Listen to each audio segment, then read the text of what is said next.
వచ్చిన కారణం ఏంటంటే ప్రభువైన యేసుక్రీస్తు వారి గురించినటువంటి వర్తమానం ఎదురు తీసుకొచ్చిన వారిగా ఉంటున్నాం. పరిశుద్ధ గ్రంథం బైబిల్లో ఏ రీతిగా రాయబడి ఉన్నది, ఏలియనగా మనకు శిశువు పుట్టెను, ఆశ్చర్యకరుడు, ఆలోచనకర్త, బలవంతుడకు దేవుడు, నిత్యుడకు తండ్రి, సమాధానకర్తకు అధిపతి. కనుక శిశువు అంటే ఎవరు అనంటే ప్రభువైన యేసుక్రీస్తు వారు పుట్టిన వారిగా ఉంటున్నారు. కనుక ఈ దినాల్లో అందరూ కూడా క్రిస్మస్ సెలబ్రేట్ చేసుకుంటూ ఉంటారు. కనుక ప్రపంచం అంతా కూడా సెలబ్రేట్ చేస్తున్నటువంటి ఒకే ఒక ఫెస్టివల్ ఏమైనా ఉంది అంటే అది క్రిస్మస్. కనుక ఎందుకు అంటే ప్రపంచంలో ఎవరికైనప్పటికీ కూడా ఏంటంటే దేవుడు ఒక్కడే. పరిశుద్ధ గ్రంథం బైబిల్లో ఈ రీతిగా రాయబడి ఉంది, దేవుడు ఒక్కడే, దేవునికిని నరునికిని మధ్యవర్తి ఒక్కడే, ఆయనే క్రీస్తు యేసు నరుడు. కనుక ప్రభువైన యేసుక్రీస్తు వాడు నరుడుగా ఈ భూమి మీదకి వచ్చిన వారిగా ఉంటున్నారు. ఆయన శిశువుగా పుట్టిన వాడిగా ఉంటున్నాడు. అది ఎందుకు పుట్టాడు అంటే పాపులను రక్షించుటకు ప్రభువైన యేసుక్రీస్తు వారు ఈ లోకానికి వచ్చిన వాడిగా ఉంటున్నాడు. కనుక ఈ లోకంలో చూస్తే ఎవరు పాపులు? మేము పాపులం కాదు కదండి, మేము మంచి పనులే చేస్తా ఉన్నాం, పుణ్యకార్యాలే చేస్తా ఉన్నాం, మంచిగా ఉన్నట్టున్నాం, దాన ధర్మాలు చేస్తా ఉన్నాం కదండి అనుకోవచ్చు. కరెక్టే. కాకపోతే మనము జన్మతః ఏంటంటే మనం ఏంటంట పాపాత్ములమే. అయితే పాపముతో జన్మించిన వారిగా ఉంటున్నాం. ఈ పాపము పోవాలి అని అంటే పరిశుద్ధుడైనటువంటి వ్యక్తి ద్వారానే. కనుక ప్రభువైన యేసుక్రీస్తు వారు ఈ భూమి మీదకి రక్షకుడిగా పుట్టిన వాడిగా ఉంటున్నాడు. కనుక ఆయన పుట్టి అందరికి రక్షణ ఇచ్చిన వాడిగా ఉంటున్నాడు.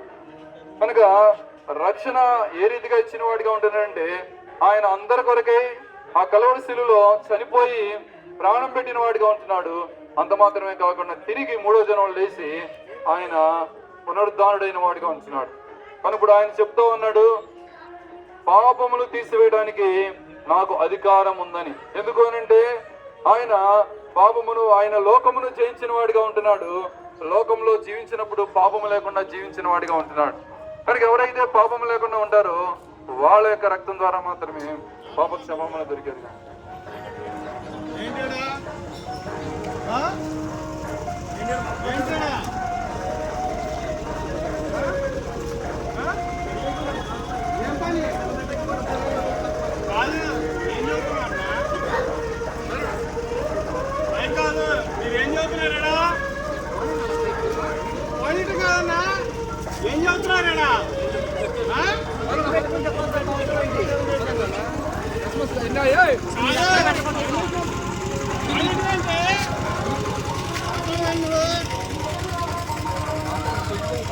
చర్చి కాదు, చర్చి దగ్గర చెప్తా. నీకు కావాలంటే వీడియో తీసుకో.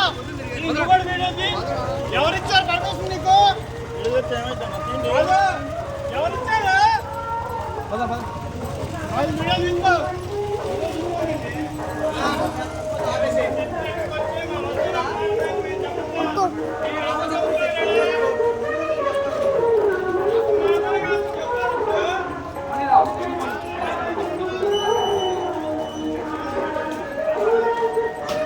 వచ్చండి.